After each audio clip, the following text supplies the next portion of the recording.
Okay, back on day 2 of the bonsai pot project, and as you can see, this is the process from yesterday. I've kind of cleaned it up around here. Now I'm going to take this out, and I'm just going to double check the edge here to make sure no problems. Actually, I'll take the plastic off at this point. I want to redo this anyway. I'm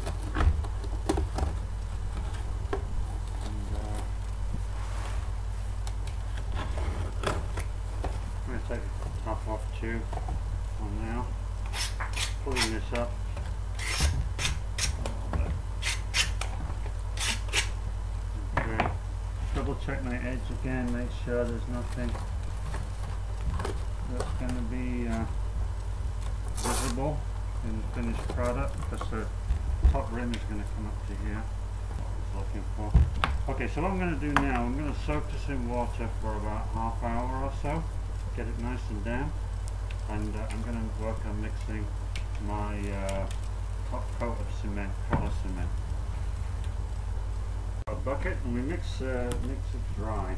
So take some cement.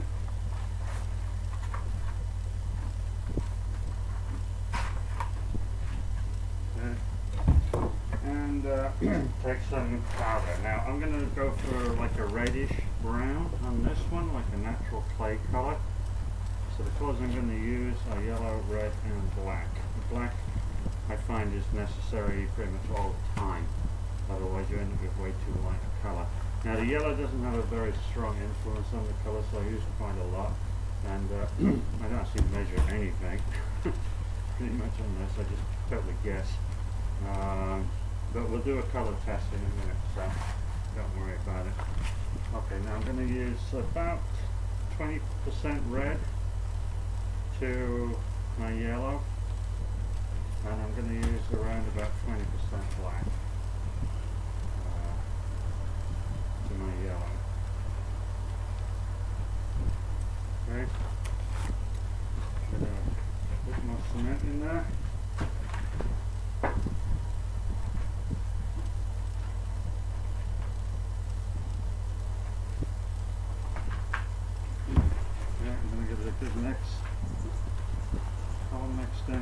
Now you're not really going to see the effect of the colour in the dry cement at all, but you will see it when it's got water added. So what we're going to do is,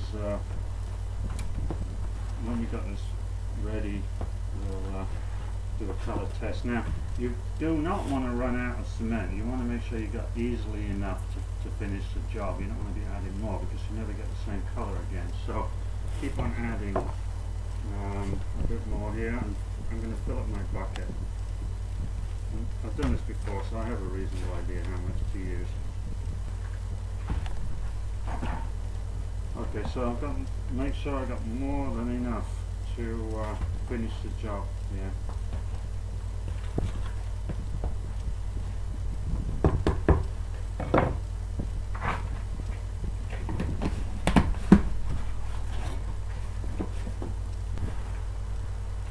Okay, now it's looking kind of mixed. The reason I do it in the bucket is because I need to be able to make more. After my main job of building the main shell, I want to make the feet. I want the feet to be the same color, and also I may have to make some small repairs. So I want to make sure that I'm going to get exactly the same color. So what I'm going to do now is I'm going to take a sample of this from the middle here a little bit. I'll take a sample. Make a reasonable size sample, not too small. And then I'm going to mix some water in.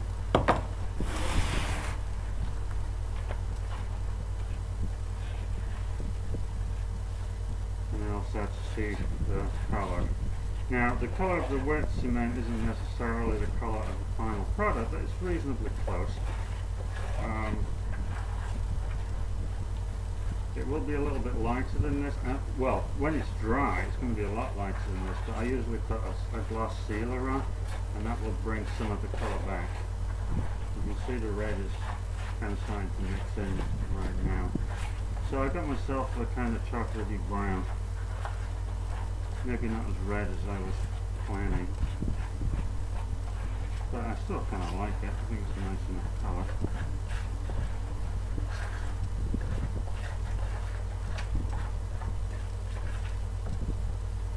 I think it's a nice enough color. I could add a little more red just for good luck, since I am going for a kind of a red look.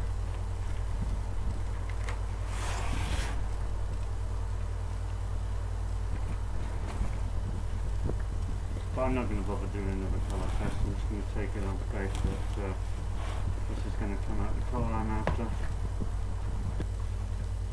Here's my box. It's been soaking for about 20 minutes and it's been drying for about 5 minutes to get all the excess water off. I'm going to put it back together with the top on. And I want to go around now and I want to put some, make sure that top is actually really connected there. I want to put some tape around here just to make it a little easier to get the lid out. The last one of these I did a hell of a job getting the lid out, and I think it was because it was sticking on here. Go around the edge on the hook, it's going to make it just a little bit easier to remove from the tape and just from the plastic.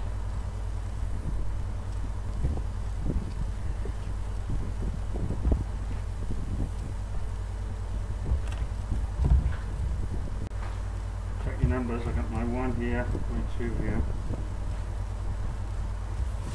Surface here a bit. That was nice and dry. Now I want to go around the perimeter and I want to mark a line which is going to be about 5 millimeters, about 1/4 inch back from the final cut mark.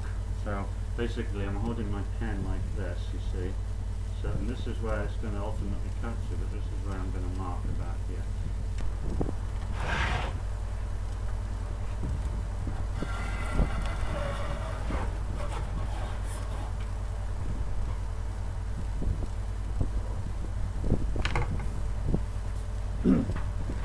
Okay, so I've gone around and I've made a mark all the way around to show me the outer perimeter of where I want the cement. Now, there's 2 ways you can do this.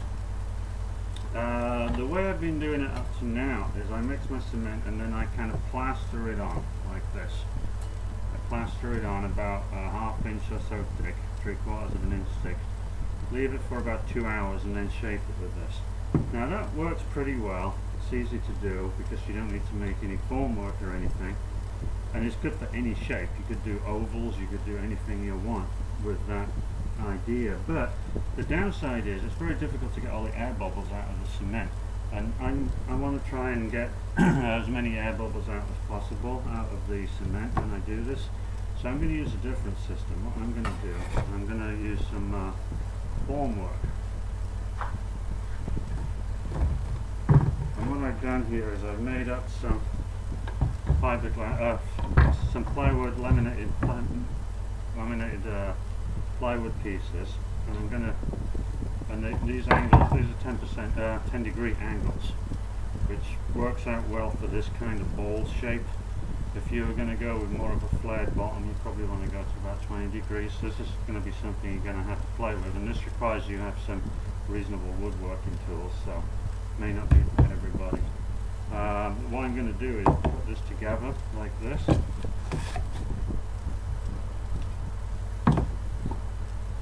And then I'm going to fill the inside with cement. So I'm going to screw this together. I'm also going to screw it down to here. That's why we've got screws in here, you see. What you do is you drill some holes through here, put some screws in, and then you screw it down to your base plate. That's very important. If you don't screw it down to the base plate, what will happen is as soon as you put the cement in, it will just rise up, it will float up like a boat, and it will be absolutely no use at all. So it has to be very firmly screwed down to the base plate when it's in position. Okay, so I'll be back in a minute after I've done that. Okay, now I got my side formwork down. Now I want to make sure that the inner core isn't going to rise up when I put the cement in also. So I'm going to take a couple of pieces of neoprene rubber here and a bit of a scrap plywood, and I'm going to screw that down to the top here, and that's going to hold this thing in place.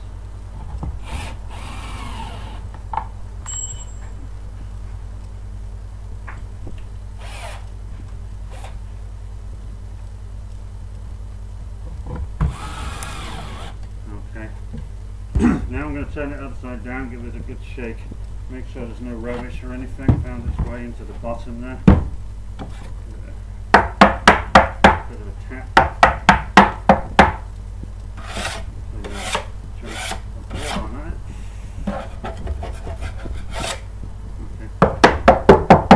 Make sure there's no rubbish found its way inside there, because if there is, at this point it's going to get mixed up. So this is all ready to fill now.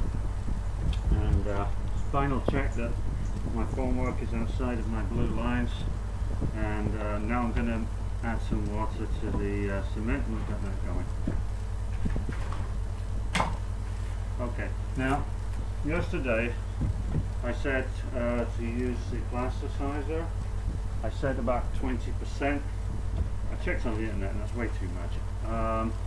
Probably no more than 10%, 5% is easily enough. So right now, the other thing is I want to make sure I don't have any bits of old cement or any rubbish mixed in my mix here. So I'm going to mix the whole thing in a plastic bag. From experience, I'm going to need almost a full bucket of cement here, almost. So what I'm going to do, and also I think it's about 1/3 water to 2/3 cement by volume. So if I want almost a full bucket, I'm going to go with about 1/3 of a bucket of water to get started. Maybe a little bit less, because I can always add a bit more water later. Too much. Okay, so I've got about 1.5 inches there of water, 1 inch maybe. I'm going to add some plasticizer in, but not so much today. Okay. So there you go, some plasticizer. Okay, so now I've got about 1.5 inches. Put my gloves back on. And now I'm going to mix in my, I'm going to clean my gloves too, because there's a lot of accumulated crap on my gloves here that I definitely don't want mixing in. There's my bucket.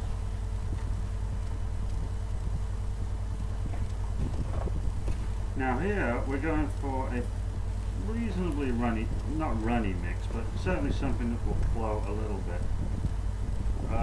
If we weren't using the formwork, if we were just troweling it on, we were kind of plastering it on, we would definitely go with a much drier mix.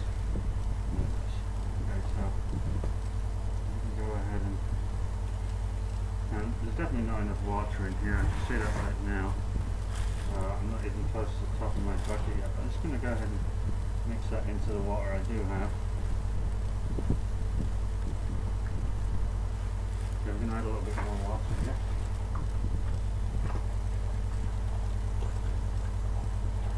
Now I'm squeezing out the dry material here as before,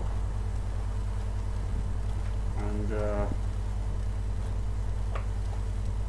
if you don't make enough, it's not that big a deal, because if you start filling your formwork and you see that you haven't got enough, you can always make more, because you've already pre-mixed your mixture, so you know your colour is going to be basically the same. You have to make more. My final cement, I've kneaded it for a while to make sure my bubbles are gone. Now I'm going to start putting some into the formwork here. Not too much at first, maybe about 1 inch deep. So just slide it on in.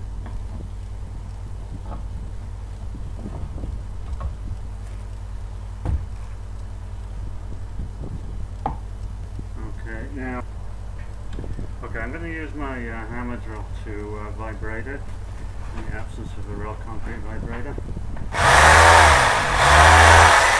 So I don't know if you can see that, but I'll put it on there.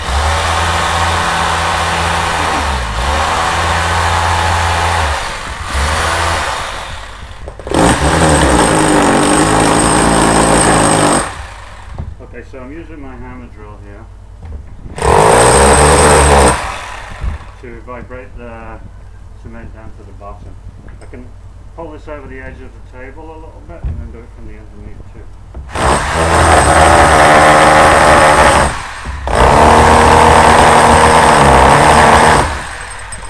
Turn it around and do it again on the other side. So I'm hanging it over the edge of the table so I can get to the underside.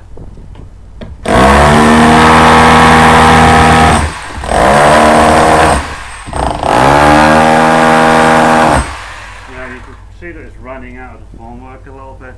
Don't worry too much about that, it's only a little bit. But that's why you don't want to make it too runny, because for sure you will have problems. Okay, now put more cement.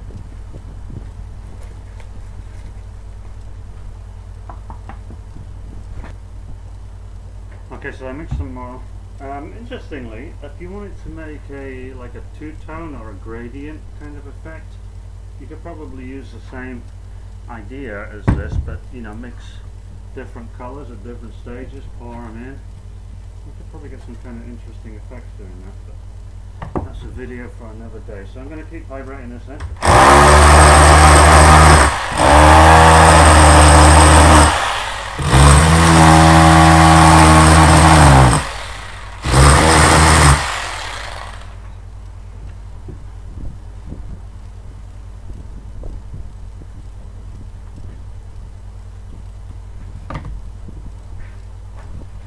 Very messy part of the job. Some of this excess you can put back in.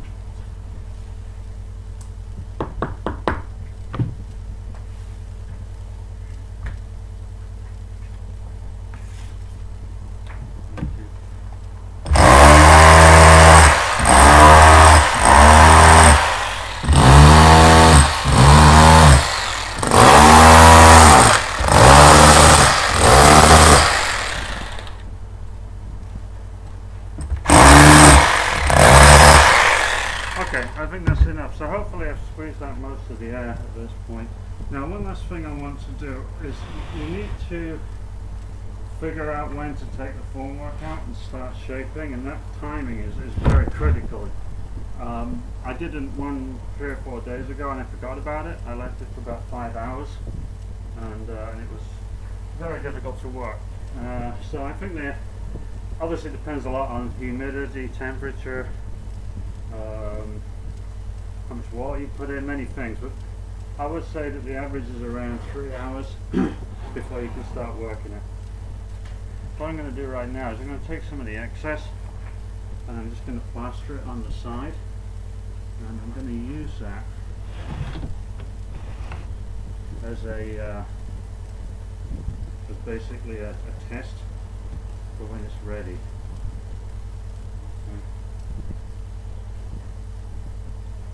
I'm going to let this dry in the same conditions as the thing itself.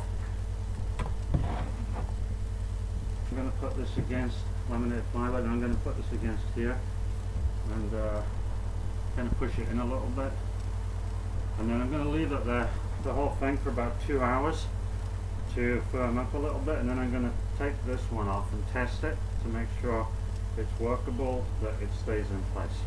So I'll be back in about 2 hours. Have a little clean up, so I'm covered in cement right now.